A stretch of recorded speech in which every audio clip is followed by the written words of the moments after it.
Solidity up front. While Carl Bezuidenhout had 7 minutes off the bench against Pepillon, the South African has recently signed for Edinburgh. And the atmosphere, Frankie Sheehan, well, it's been something else coming into this ground. It never fails to excite. We are here in a ground that has basically captivated audiences across Europe. It certainly is bubbling, and there's the man there, Laidlaw. He's the guy who caused all the problems for Munster the last day. He's just got such a consistency now with his kicking at the moment. Any ill-discipline whatsoever, he's going to punish you. And he got man of the match in that round one game. Of course, we mentioned Tim Visser is the absentee from Edinburgh. I think Munster will certainly be happy with that.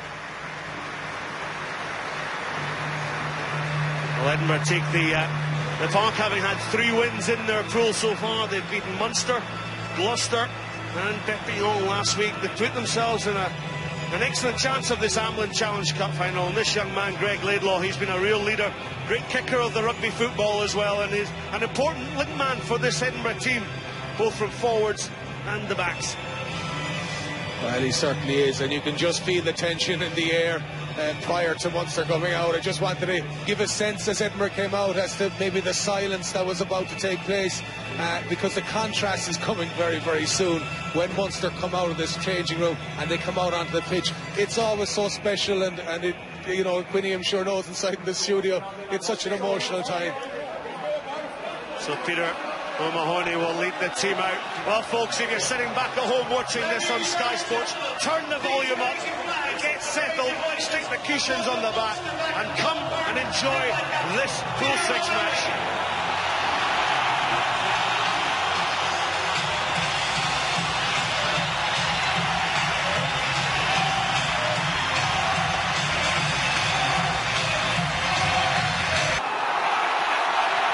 And kicking long down to the 22. 21 caps to his name. Well, there was a little bit of doubt about his throwing in earlier in the season, but he absolutely nailed that one as Roddy Grant goes in, but advantage being played. So Tonks, well, he's gone for the left kick across to this far side. It's excellently executed, but Felix Jones has it well covered. But as you just heard, Wayne Barnes saying that from the line out, it was pulled down illegally, and Edinburgh will have an early opportunity. Laidlaw then with the option of that opportunity of that 3 points.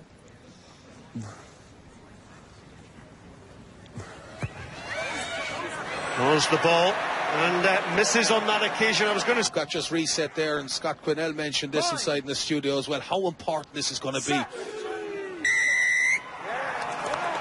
Well, it's down on the far side there.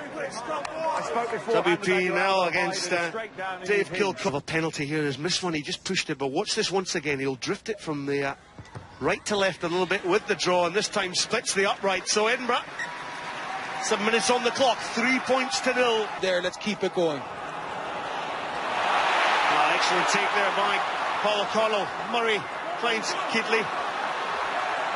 Good straightening run here there by Damien Varley. Up to the 22 he goes. You can listen to the crowd the way they're getting behind their team. Through the hands it goes on that far outside. It's number 8, James Coughlin for a try.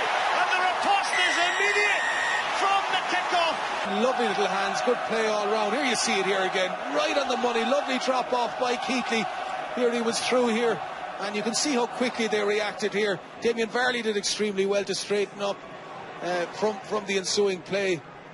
And it really was, here you see it here again there, and Conor Murray then out. You can see Keatley getting O'Connell out of the way, and Colin did so well here, really, really well. You can see points just to extend that lead. And off the upright, his opposite number, Alistair Dickinson, the loose head for Edinburgh, under a fair bit of pressure, but the weight's coming in from behind. Edinburgh more solid on that occasion, slips out the back. Oh, Murphy, absolute brilliance. And it came out from a ball out the back of the scrum. Just obviously caught completely unawares. There you see it. Bang, nice little step back in, but in fairness, I thought certainly Denton should have done better there. He should not have been able to get in that close into the scrum. and both Denton and Grant really, I think, caught napping there. But as you said, I mean, you couldn't pre-rehearse that move. Well, sometimes when the sneak a win with a bonus point as well, that could put them into qualification for the Amlin Challenge Cup quarter-finals. This is Laidlaw then. Well, he's absolutely nailed that one. So from this side of the field, 2 penalties. Missed one on the early side, but I'll just break. He's all right. Let the medic deal with that. Yeah, the final whistle, have we? I've been a wee bit premature there. It's going to be a penalty for night entry. Penalty, right. So last play of the half. Well, we did see, of course. I think there's some words coming in here, so we might listen. Sean, potential foul play on red 5. Just repeat one. Potential foul play on the floor on red 5 by a black player. The half is continuing. Words there that we certainly missed, and we'll have a look here.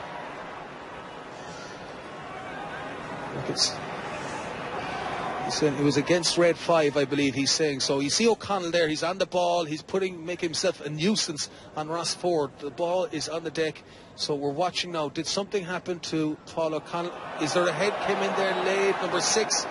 Is it against 6 coming in late to take O'Connell out?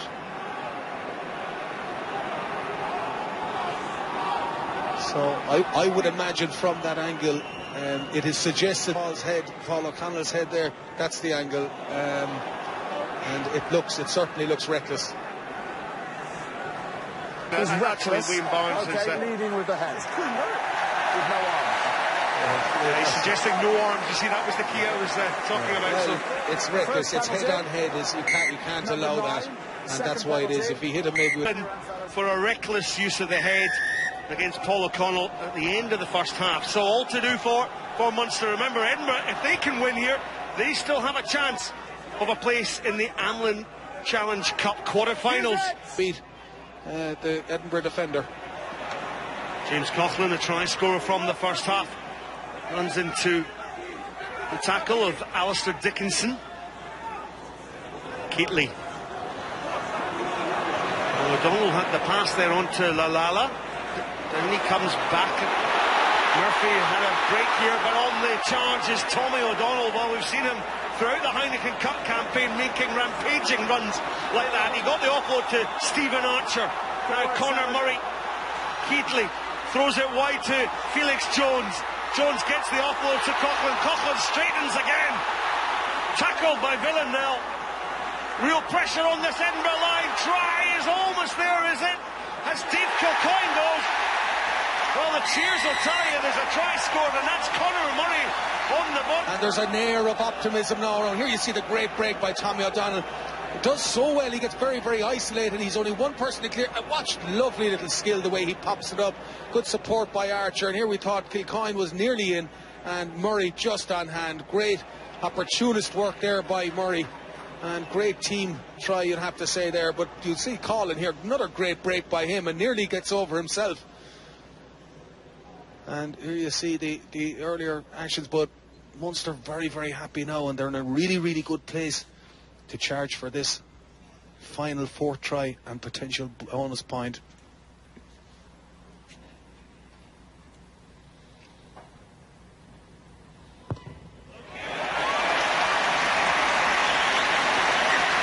But when he's got O'Connell and Dave Foley to throw it, it's pretty secure. And at this time it's Foley. The wraparound play then by Tommy O'Donnell. Pick up by the Munster skipper. Romani goes for the line. Varley goes in to pick and drive. There's the Edinburgh try line to the left of your picture as Conor Murray goes in. Kilcoyne with the drive. Coughlin and the support play of O'Connell. Another charge. It's try time for Munster. It's quarter-final time for Munster. A tremendous set. In contact. Here we'll see it here again. At this point, you see, oh man, you didn't think he was going to score from there, but pumps the legs. Watch this, pumps the legs, keeps it going. He's not held. That's a 100% try. Well, this young man has given his team such a lead, and what he has given them is a Heineken Cup quarter-final. Stadium today.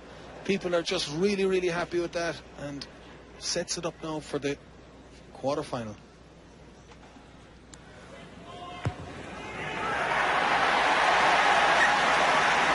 want another score. Munster have enough, but they want another. Is this the scrum? Conor Murray to Zebo. Zebo, well tackled there by Tomas Leonardi. But the ball played illegally. So Conor Murray taken out without the ball. As James Coughlan taps and goes. Will he stay low and go over the try line? Well tackled by Ollie Atkins and Ross Ford. Another surge this time by Tommy O'Donnell. That's the line, that's the try, that's Zebo! And it's now turning into a real celebration as Simon Zebo scores the 5th try for Munster. It is hat-trick of hat-tricks. But here you see, good work by Tommy O'Donnell there. He nearly got in himself. You see him reaching out. And Zebo there, it's the easiest try he's ever going to get, I'd say. Yeah, Edinburgh at 6s and 7s and Dougie Fife is back.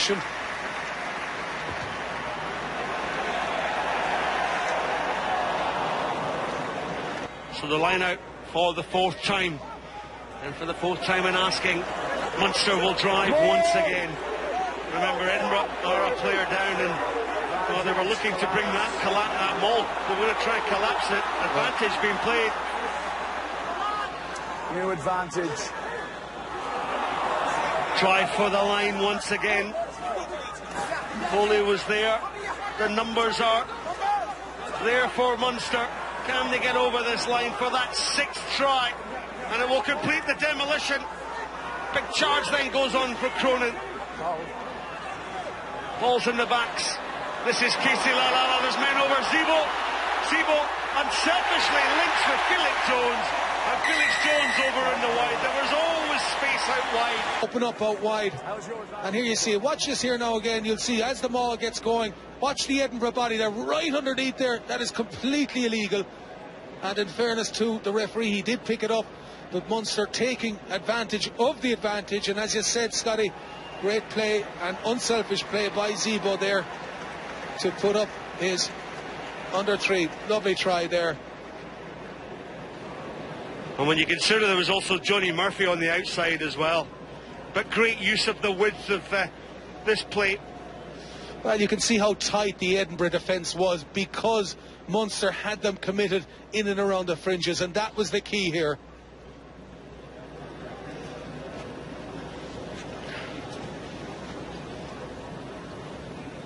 So Ian Keatley with the 4th conversion on offer. Well, you could hear the crowd roar their approval. Paddy Butler has now gone off the field with a blood sub, it looks like, and Peter O'Mahony is back again.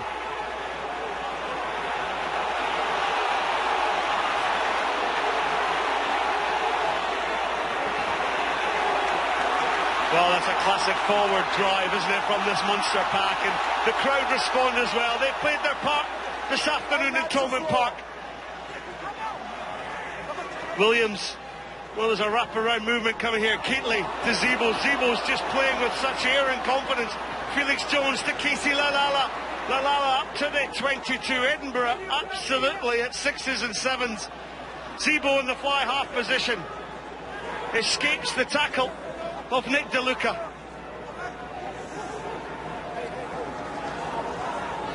Lalala on that far side. This is Felix Jones once again. The phases of possession coming thick and fast. As James Cronin takes it in the middle of the field. The pass away by Williams. This is Keatley at fly half. He's played an instrumental role in the performance of Munster today. Zebo burrows inches short. And Edinburgh being stretched here once again. Lots it forward. So he's my Heineken man of the match. Bind. Set. So James Coughlan, try scorer in the first half. He's what's given this Munster lead. He's what's driving this Munster pack as the weight comes on. Grayson Hart has no option but to kick, touch and go. And the final whistle goes here at Wayne. Barnes and James Coughlan, the Heineken man of the match, shakes Nick DeLuca's hand. 6 tries to Munster's name today. They've got the